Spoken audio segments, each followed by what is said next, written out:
Yeah, JB began to lay down roots in Chicago after his graduation from Northwestern Law School. Despite a lifelong interest in politics, he settled at an investment bank where he focused his energy and substantial talents on backing tech entrepreneurs. In 1996, JB founded his own firm, New World Ventures, which would become Pritzker Group Venture Capital, one arm of the company he co-founded with his brother, Tony Pritzker. Of course, the Pritzker Group. JB's passion for entrepreneurial investment converged with his interest in public policy when he founded the well-known 1871, one of the world's leading incubators that has helped entrepreneurs create more than 11,000 jobs and more than 1,000 new companies. In addition, JB played a key role in establishing the Chicagoland Entrepreneurial Center, the Illinois Venture Capital Association, the Startup Accelerator Techstars Chicago, and Built in Chicago, all organizations dedicated to creating the necessary ecosystem for tech growth right here in Chicago and in the state of Illinois. In addition to his civic engagement in the tech sector, JB also led the creation of the Illinois Holocaust Museum and Education Center, a nationally recognized institution where hundreds of thousands of attendees learn to fight bigotry and hatred. We at the Economic Club were also lucky to benefit from JB's leadership when he served on our board of directors and as our first vice chair on the executive committee. Happily, no longer a private citizen, JB brings the same business acumen to his role as Illinois governor, already making significant strides in his first year of office. During just his first session, he signed into law a bipartisan balanced budget that made historic investments in education and human services. Bipartisan support also extended to his push for legalization of adult use recreational cannabis and for Rebuild Illinois, a $45 billion needed investment that will upgrade our roads, bridges, rail, broadband, and our universities. And although so much headway has been made so soon, significant challenges do remain ahead for Illinois. Over the past 5 years, over 150,000 people have moved out of Illinois, the vast majority of whom, I was surprised to learn, earn less than $50,000 per year. Many cite the high cost of living and few job opportunities. And of course, a solution to the Illinois pension crisis remains the elephant in the room, a looming question, and news of statewide corruption requiring federal intervention crosses our screens daily. But with so much at stake, our governor maintains a positive outlook on Illinois' potential and the future of our state. He wants to make Illinois become the fastest growing big state in the US, and we are behind you on that. And after,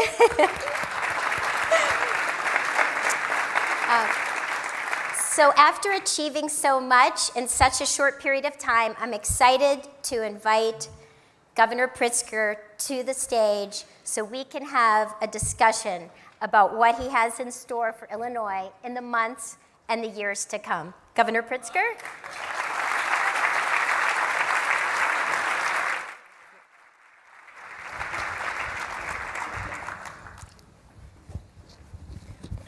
Thanks. Well, we are delighted to have you here today. And I just want to start with a question I asked you when we were sitting there, which is, are you happy you went for it? I know people want to hear that it's grueling and terrible, and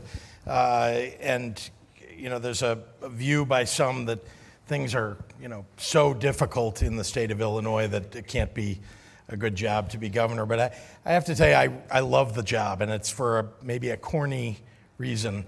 But you know, the idea that you can wake up in the morning and know that you can have an enormously positive effect on people's lives every single day. I mean, that's an amazing thing to wake up to think about.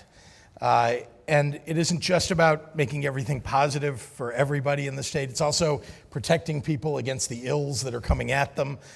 We have emergencies in the state. I have the ability to address problems on a daily, hourly, minute-by-minute basis. And I'll give you just one example. The measles outbreak that we're all aware of at the beginning of the year. This was a national crisis. We heard about state of emergency in the city of New York. And this is something that every state needed to jump on immediately.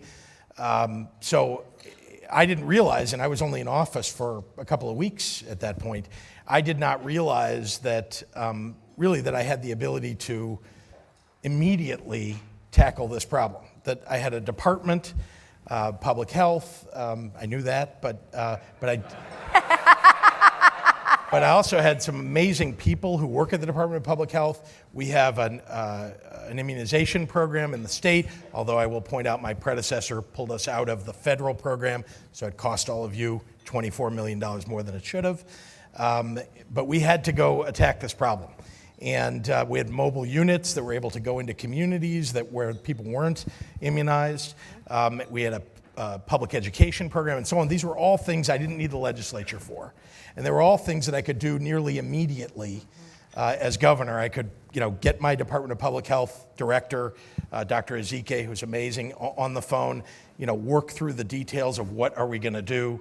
And then she went at it. And so I just give you that as an example of you can solve problems, on a daily basis in this job, and it's uplifting to have a job, where you can do that. So I'm excited about the job, and I really have enjoyed every minute of it. Well, maybe not every minute, but. Well, using the power of the executive to do good is fantastic. So we all know the issues, and we're going to talk about some of them today, that Illinois faces. They're well documented, they're well understood. We have issues? We have issues, we'll get to those. But one thing that's so interesting is you are trying to change the narrative around our state. You are trying to get out the positives, build on the strengths. And what is so important about changing that narrative for our state of Illinois? So I want to be clear with everybody. I mean, I think we all recognize we have challenges in the state. What's terrible, though, is that we spent years where the leader of the state and allies were spending hundreds of millions of dollars to tell all of us how bad this state is, that we may never be able to get out of these problems. That was happening whether you were, focused on it or not. That was, pervading, I think, everybody. And I think if you polled people in this room, everybody can cite the things that they were saying that we can't solve in the state of Illinois. And I mean, if I really believed that, I would not have run for governor. Right. We are solving those problems. Are they easy? No. Did they take decades to turn into huge problems for us? Yes.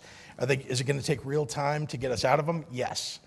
But so when you talk about changing the narrative, I think the narrative we need to change is that we can't solve these problems. That's the narrative that's been put in everybody's head. Somehow you just can't do it. The reality is they're hard. These are challenges. I talk about 5 things from a fiscal perspective that we need to focus on in the state. Everybody on my staff can cite these 5 things because they hear about them every day, every week that we're in office from me. And that's, pensions, property taxes, balancing the budget, paying down our bill backlog, and growing jobs in the state. Now, there are other things we could all cite that we need to do for sure, but just on the fiscal front and financial and economic front, those are 5 things that I have to spend every day, every week focused on, and we need to, work at solving those.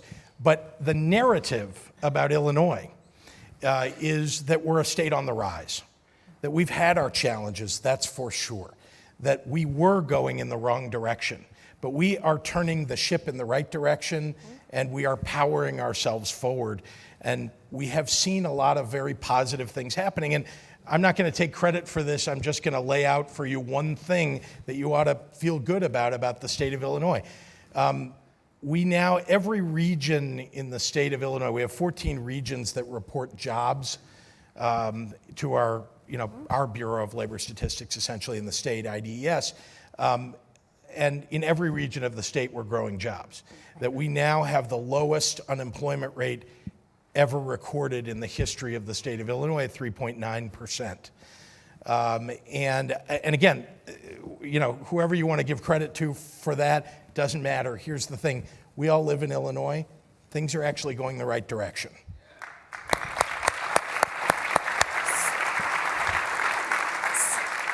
So I do think that optimism and flipping the script is very powerful. But let's talk about policy. Congratulations, you've released your new economic development plan. You have 7 key priorities or areas that you want to focus on to deliver growth in the state, areas you want to invest in. Let's talk about some of those. And can you tell us what some of the most important drivers in your plan are?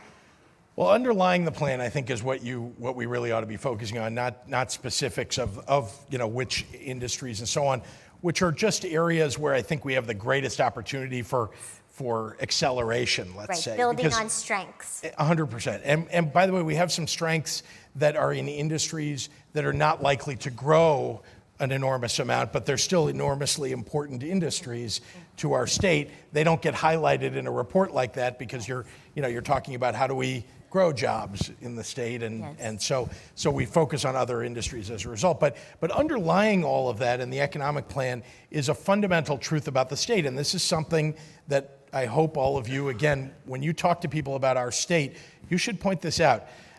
We're a leading state for talent, just pure employee workforce talent.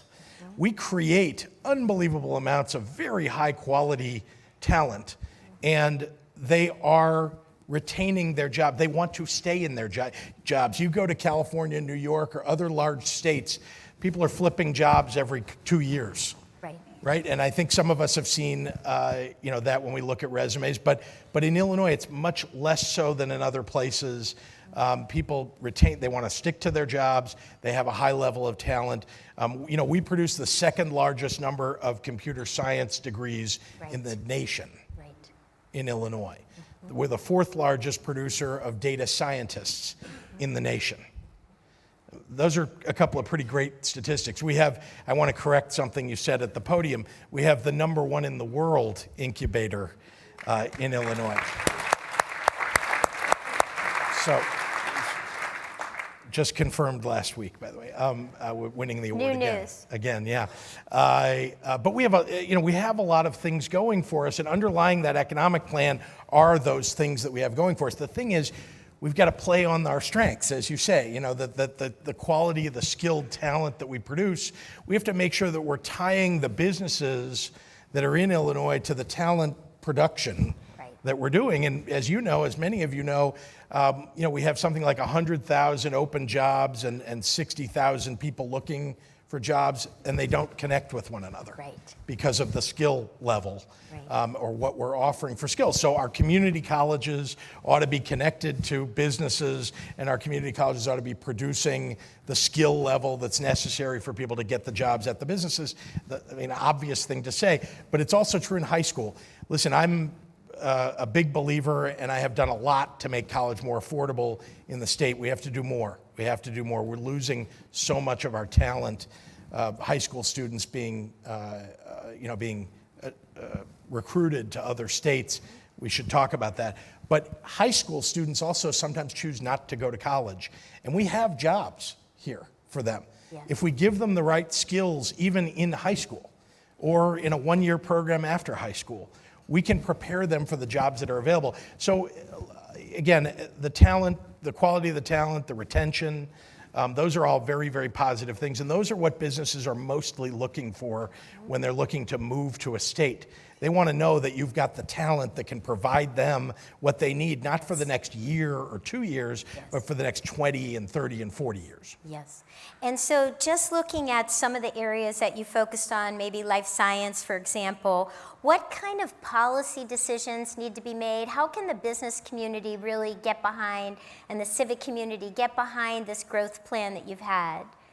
Well, so we can talk about life sciences, and I think all the various areas of technology and science that we need to focus on. But I think it starts with education. Don't lose track of that. When you say what can you do, Yes. So education is partly about supporting public education. It's also partly about supporting apprenticeships in your businesses. That a lot of the training and talent development that can occur in our state does not have to occur in an educational institution. Your businesses are educational institutions. So we created, by the way, to go along with that, an apprenticeship tax credit. That was a push of mine when I came into office, and I worked with the Illinois Manufacturers Association to get that passed. You should all take advantage of that. Thousands of dollars of tax credit that you can take advantage of and get talent in your business right away. And so life sciences is a good example. We have some of the great life science companies, pharmaceutical companies, hospitals, research institutions all across the state. What one of the jobs of the governor is convening those and making sure that we're bringing together all of the elements that will help us accelerate those industries. Truthfully, I'm not an expert in life sciences. What I'm an expert, I hope in, or to some degree an expert in, is attracting the talent that allows us to take advantage of the situation that we're in with life sciences. And is that what you see as one of the biggest contributions really that you're making to the state, is bringing your business talents to the office of governor? But that doesn't always work, so can you comment on that? We have a recent example of such. Let me just say, something I really believe, which is, you can't run government like a business, period. I know that's something that somebody said some years ago, but it's just not true. They're different. They are very different. Yes. But you can learn things in business that are applicable to government, and I think all of you have those, those learnings that you could cite. An example is hiring well. I mean, the way you hire, what you're hiring for. I like to say that you want to hire people with a high level of talent, but you also want them to share a set of values about the organization. In government, that's a certain set of values. In private business, not too much different, but obviously a different focus. But I always say honesty, integrity, loyalty, and I can't say the last part of it because it has a bad word in it, but let's just say you're among friends. They should treat people with respect. Right. And it's important to me to have people working together in government. Everybody that works for me knows that those are the four things that that we as an organization, as state government, believe in. So where did I learn that? I learned it in business as a leader in business, that the level of talent, the quality of talent, the integrity, the honesty, the focus of the people that you hire, those are hugely important for success. I said to you when we were sitting together at the table that, that I'm not, whatever success I have is really going to be because of the people that I hired. Because I have really some of the most talented people you could have in state government. Jesse Ruiz, who comes to us from, amazing. Deputy Governor of Education, ran CPS for a while, state schools as well, and somebody that I've known for 25 years, trust implicitly. He's terrific at what he's doing, and he's really lifting up education across the state.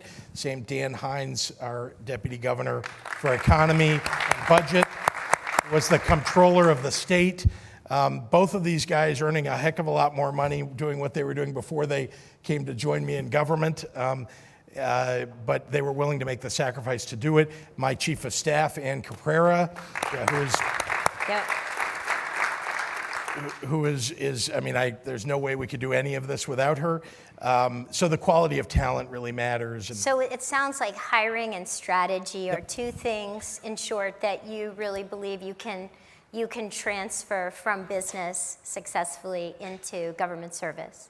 100%. And what you can't do is think that, every department of government is like a business, or that the entire government is like a business and treat it like a business. That I don't think works. Different stakeholders, different responsibilities. So let's shift gears a little bit, because it was great that you got this bipartisan budget passed. That was a great accomplishment.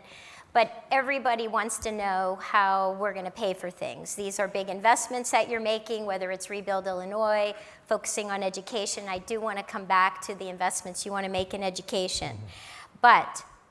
So let's talk a little bit about the graduated income tax, the fair tax.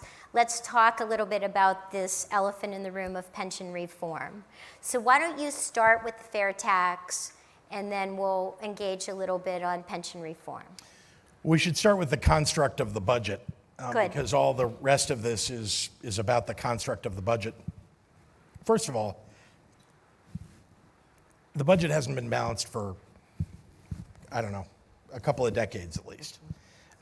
You would talk to people in government, and they would privately tell you, people who are involved in creating the budget, and even though we have a balanced budget requirement in our Constitution, what they would tell you is that, yeah, we made it look like it was balanced.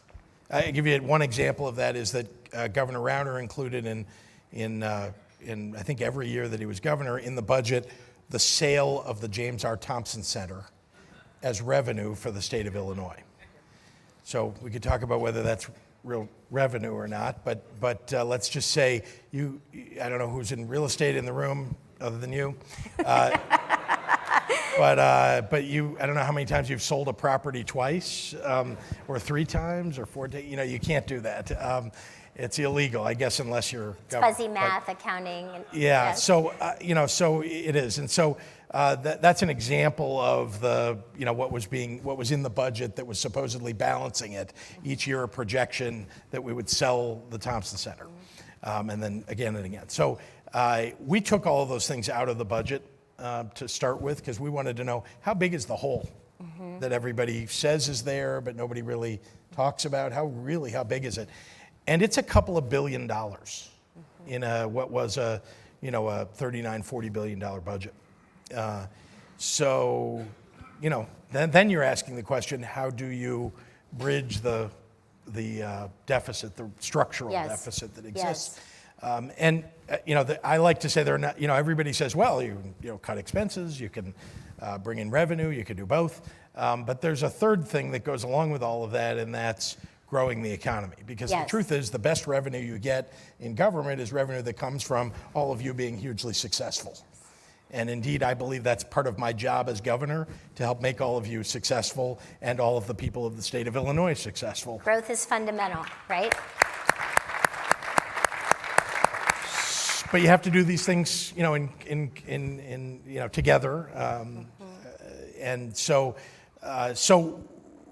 the fair tax was simply one piece of all the things that we have to do. And I told you I talked about the 5 things. I hope you'll walk out knowing that I think about every day.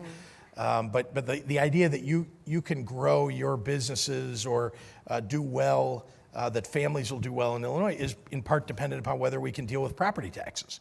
We have to bring property taxes down in our state. We have to address this problem. And even though you may not see it, or many people don't see it as directly related to the budget, it is. Because if it's holding down growth in the state, it affects whether we can afford to pay for the things we need in the state. Let me also point out to you that when I showed up, I'm not somebody who thinks that, if we just throw money at problems, that will solve it. What I do believe, though, is that there's some basic level of services that government needs to provide, and I think we all believe that. We may have a different idea of what those services are or how much of them, but suffice to say, I showed up and I thought that because we had 2 years of no budget and ran $600 million deficit every month under my predecessor while we had no budget, I thought that government must be in pretty bad shape after all of that. I was right, and it's worse. than you thought. The hollowing out of government really took place. And I don't think it was just those 2 years. I think it happened over a number of years. But witnessing that, I just want to say to all of you, it's not as if there's some huge bloat of people or assets being wasted exactly in state government. You may know that we had about 85,000 employees in state government about 20 years ago. Today we have 60,000 employees in state government. We have the lowest number of state employees per capita of any state in the United States. Does that surprise you? And so I'm not suggesting like we need to build it back up. I'm just suggesting to you, people who think that, well, we could just lop off a whole bunch of people working in government and that will solve a problem, it actually would create a problem. So where can you find savings? You can find them within the agencies. Are there overlaps? When I came in, I asked the question, how many, between different departments, how many programs are really the same, addressing the same problem in two different grant opportunities where we're really doubling up on what we, something we don't need to double up on. And we've found a number of those things across state government. So you've got to deal with expenses. You asked, how do we deal with the budget? You got to deal with it, by cutting expenses. And we have our deputy governor issued a letter on my behalf to our agencies saying we need to prepare for the idea, what would a budget for your agency look like if you had to cut 6.5% from your agency? So they're all preparing that budget. Now that doesn't mean that's where we're going to end up, but it does mean we're going to know what we could go after if we needed to. So when you put all that together, you still can't get to the $2 billion. Okay, so you have to have the fair tax, or you have to have something to fill the gap. Okay. And the question is, what's the fairest way to find revenue for the state? Is it raising the flat tax on everybody, on people who make $50,000 and people who make $500,000? Is that the fairest thing to do? It raises dollars for the state, but is it fair? I would just tell you that we are one of the very few states in the United States that has a constitutionally mandated flat tax. It's antiquated what we do. It's not attractive. For those of you who think, well, gosh, if you get rid of that, things will get so much worse. Folks, we've had a flat tax system for a lot of years now. It hasn't worked. It has not worked. And most other states, in fact, if you look at the average state that has a graduated income tax system, they're doing better than we are. In terms of economic growth and jobs and so on, and balancing their budget. But let's assume that everyone in this room and others in the state are willing to have shared sacrifice in order to close this budget hole. And let's say the citizens support a constitutional amendment to impose a graduated income tax. So first of all, is that a pro-growth policy? Is one question. And second, why wouldn't we ask for shared sacrifice across the board by also asking for a constitutional amendment to at least limit growth in the structural elephant in the room we have with respect to public employee pension plans, so that it's some of all of the above, so that we can close the gap. To even working class me, that seems like a fair way to address the shared sacrifice that we all have to make to get Illinois back on the right track. So I want to challenge one notion that you put forward. Please. Maybe another, maybe all of them. I hope you have all afternoon, guys. Yeah, Go ahead. One notion that challenges is that the idea that a singular thing, that you'd look at the singular thing and say, is it pro-growth or anti-growth? That actually you have to look at the totality of what we're doing. Just to remind you, what didn't get covered in the newspaper much was the fact that to balance the budget this year, we did not raise any broad taxes. We, in fact, balanced the budget this year without doing any of that. And I would add to that we cut taxes by almost $300 million on businesses across the state of Illinois. We extended the R&D tax credit. We initiated an apprenticeship tax credit. We put in a tax credit to attract data centers to our state. Very important business for us going forward in the state. We got rid of, this is the largest thing that we did, we are phasing out the corporate franchise tax, which any of you who own businesses are paying and have been paying as just a right of doing business in the state of Illinois. That doesn't seem right to me. The idea that you're just paying this tax that nobody even knows where it came from or why you're doing it. It's not based on your income of that year or anything else. Corporate franchise tax is a hugely important thing that we got rid of in our budget.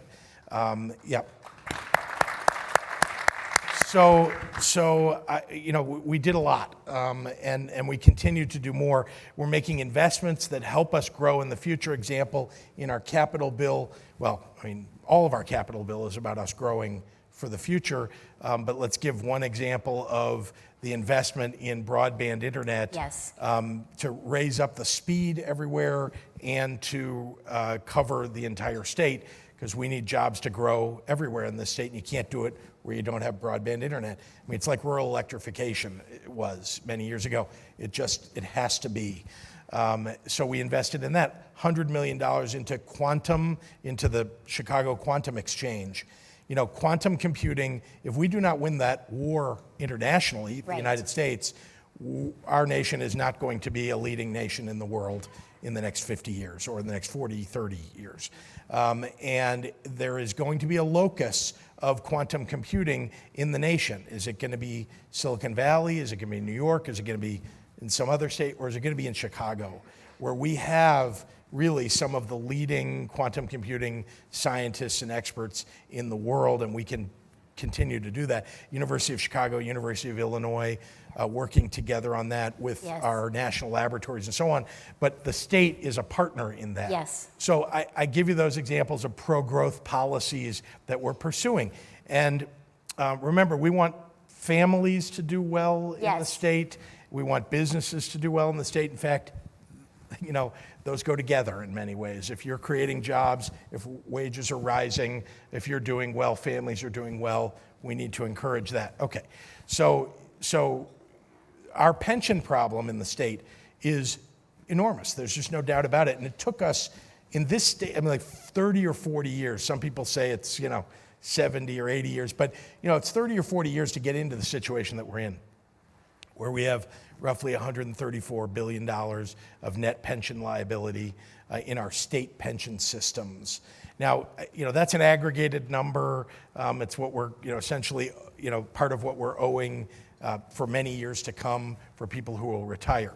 You ask about dealing with that problem with a pension amendment to the Constitution.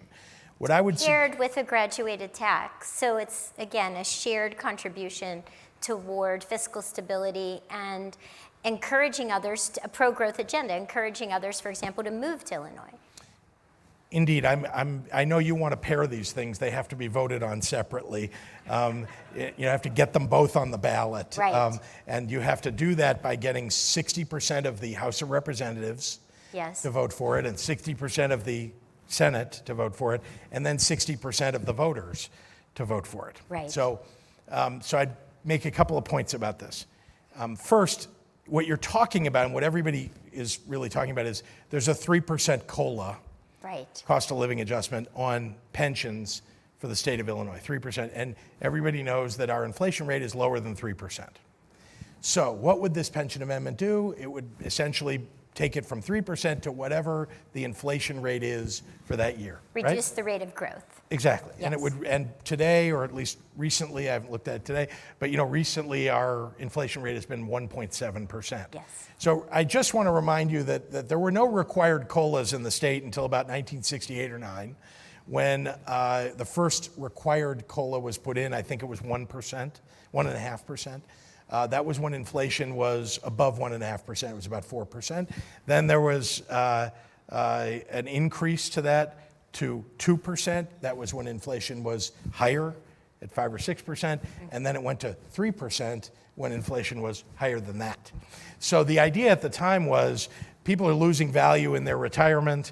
We should make up for it somehow. Let's give them a little piece of the inflation that they're experiencing, right? That was the idea at the time. As you know, for the last 20 some years, we've had tamed inflation, and the result of that is that 3% sounds exorbitant. At the time it was put in, didn't seem exorbitant. Okay, so if you change the law now, if you change the Constitution, what would you do? Well, for next year, hopefully inflation will stay tame. You would essentially save 1.3% essentially in the cost of living adjustment. That does not solve a $134 billion problem. It just doesn't. Is it a possible piece of it? Relatively, it's one of many things that you need to do. Sure, you might argue that. I would tell you that if you could get it through the House, and if you could get it through the Senate, and if you could get it on the ballot, therefore, and get 60% of the people to vote for it, which, by the way, the polls don't show you could get, but if you could do all of those things, you will then face the U.S. Constitution's Contracts Clause, which essentially says that a contract was entered into with people who took a job for the state, and it can't be abrogated even by a constitutional amendment to the Illinois Constitution. So if you could get it through all of those things and then you'd face that, maybe you could get it through that. Now, take all of that and go back to the beginning and ask yourself, if you were a legislator who took a chance on pension reform in 2013 and had the Supreme Court knock it down, you can answer this for yourself, but you can imagine there are lots of people who would say, I took a big chance and I voted for this thing that I'm no doubt going to suffer at the polls from, and then it didn't work. So we're facing all of that politically, just pointing out to you that it is not something, it sounds great, if you could just snap your fingers to do it, and then there's the 1.3%. Oh, I forgot to mention, what if inflation goes to 4%? So I would say there are a lot of other ways to address pensions, and I am going after each and every one that I can go after. Here's an example of something that we did just this last year, and something that or I should say in the spring, and something that we did just a few days ago. In the spring, we expanded a program to buy out, a voluntary program to buy out retirees when they're retiring at 60% of what their pensions would be. People are choosing to take the money up front. It's saving the state money. In fact, a study was done of what the savings would be, and it's billions and billions, potentially $25 billion of savings, because people are, by the way, people are choosing it. Almost 20% of people who are retiring are choosing that buyout. That is good for the taxpayers and good for the people who are choosing it, who get the money up front and get to do whatever they want with that without having to wait. That's one thing. Just last week was the end of veto session. There were a lot of things in 3 days that that everybody was trying to accomplish. But one thing that I had my focus on, and that I worked, my Deputy Governor Dan Hines and his team, we all worked on pension consolidation among the police and fire pensions in suburban and downstate communities. This is a problem that so you've got 650 pension systems. They all have $2 to $10 or $15 million in them, many of them.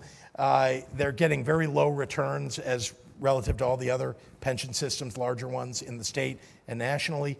And if you aggregated them, they could earn potentially 2 or more % more per year, which is huge over a time span. It compounds. Yes. That's something that's been worked on for 72 years in the state. No kidding. It's been worked on for 13 governors and 35 general assemblies. And we got that passed. So that helps with property taxes. That is what causes many of the property taxes across the state to go up, is the pensions are a challenge, and if we can address those, that pension consolidation adds a lot of money to the pension system to alleviate property taxes. So, look, I'm the first one I mentioned. I think it was the first thing I said in my list, pensions. I'm focused on it. We're doing a lot. There are a lot of things that we can do, but anybody that thinks there's a silver bullet in one constitutional amendment, that is not something that you should focus on. You should focus on the entire group of things that we need to do to reduce our pension liability, which I'm doing.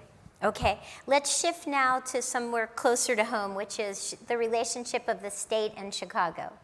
So how do you view, as the governor and a resident of Chicago originally, how do you view Chicago as the engine of economic growth of the state, as a albatross, how do you think about what that relationship should be?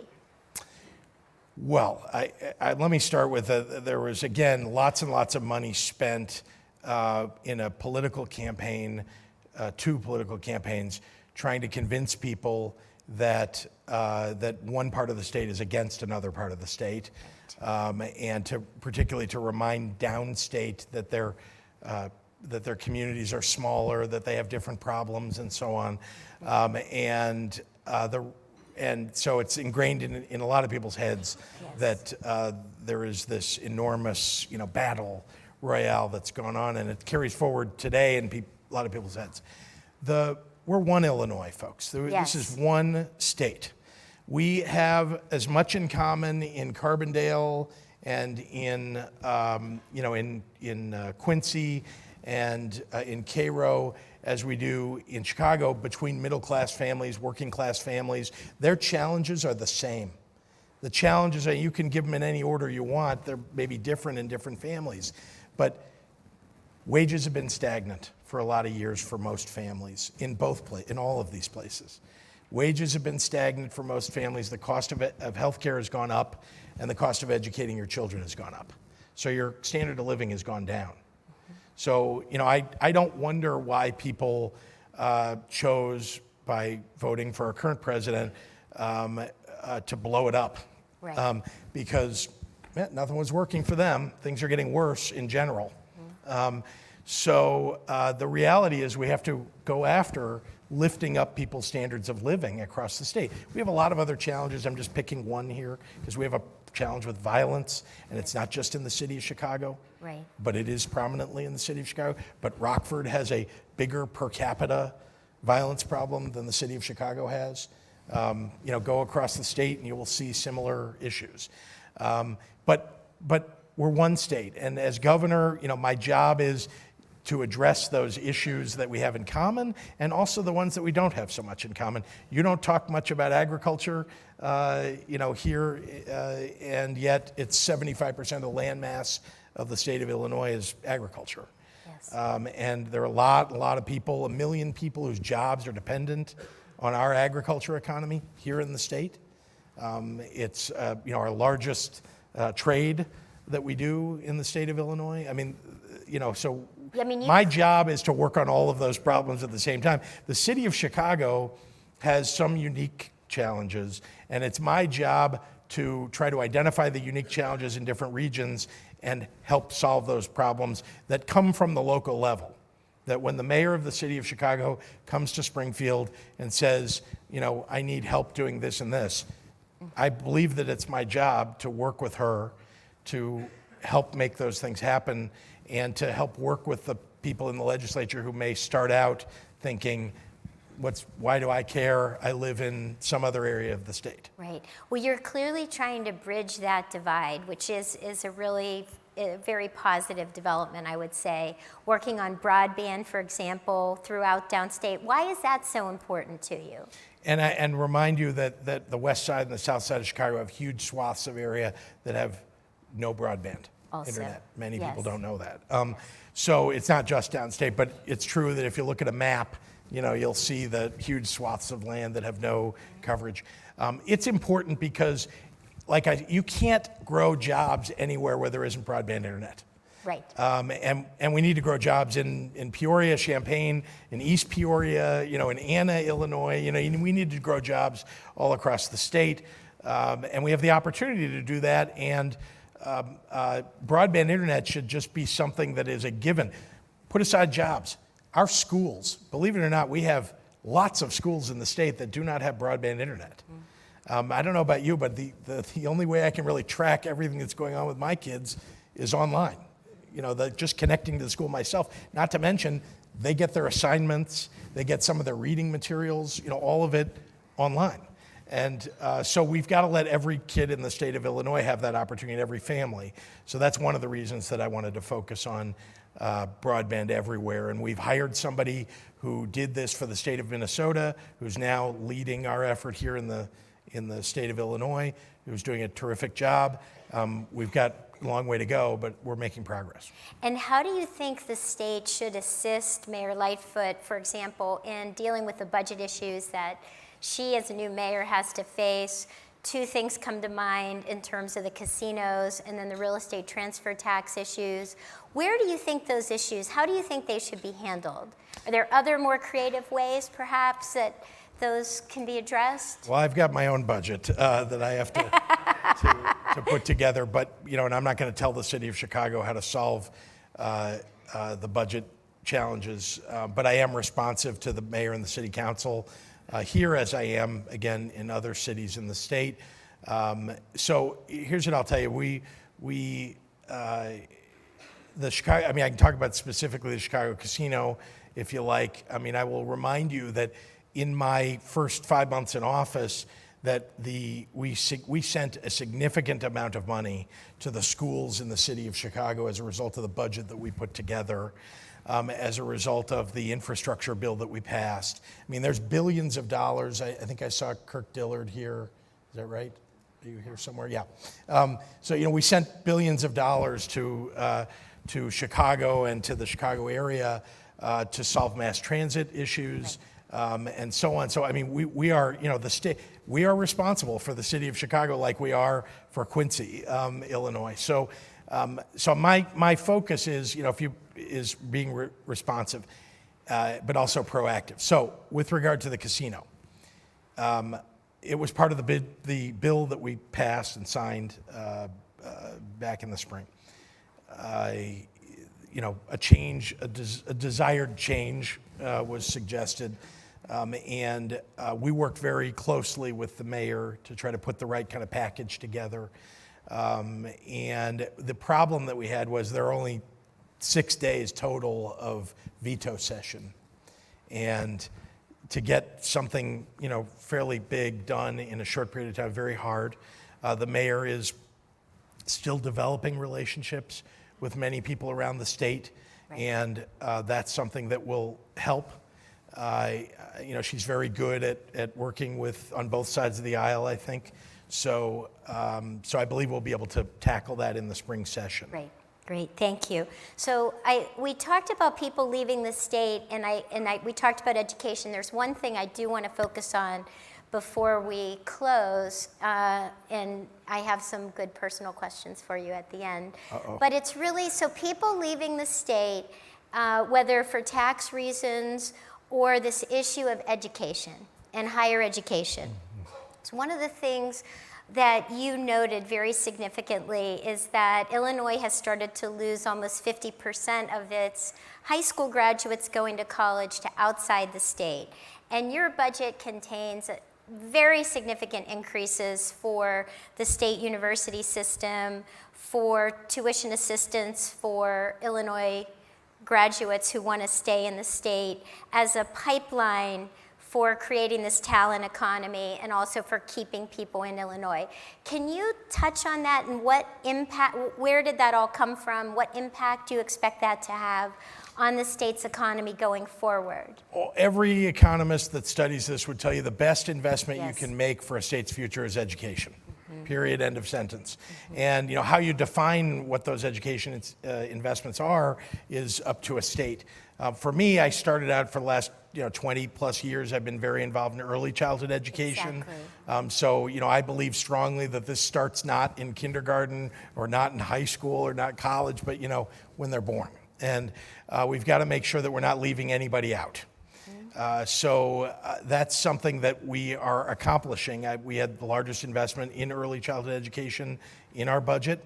I'm very proud of that, and we're expanding. We expanded child care assistance, another big, important thing that we need to bring back in the state. It was significantly diminished under my predecessor. It means that people can't go to work if they don't have child care. It also means that that we have other challenges that we reach if we don't have quality child care. So So it starts there, but the investments that we make in K-12 education from the state level, I want to remind all of you that if you're concerned about property taxes, this is a fact you should know. Illinois is 50 out of 50 states. We're 50th out of 50 states in funding for K-12 education, state funding.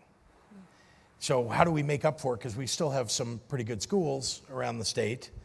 So how do we make up for it? It's all property taxes. Exactly. In other states, they've seen that problem and dealt with it.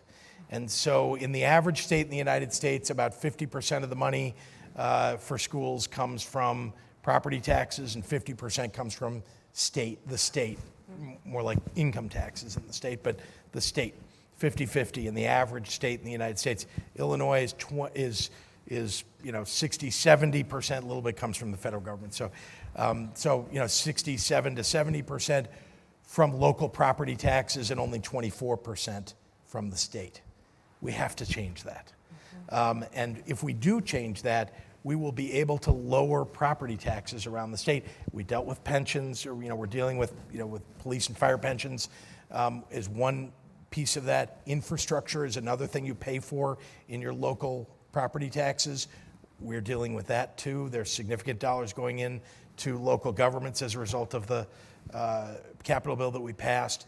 And if we deal with school funding properly, we'll be able to lower property taxes. So, that is a major issue that we can solve. But again, these things they take a lot of, piecework. Yes. We've got to put together. And when you look at the university system, Yep. What would you consider success if maybe 49% of the students are now matriculating outside of Illinois? What is your goal as you've revamped and significantly increased investment in the system itself as well as tuition aid? So one of the biggest investments that we made also, and I pledged this during my campaign and I'm following through on it, is our MAP grants, our monetary assistance Yes. program, our scholarships in the state.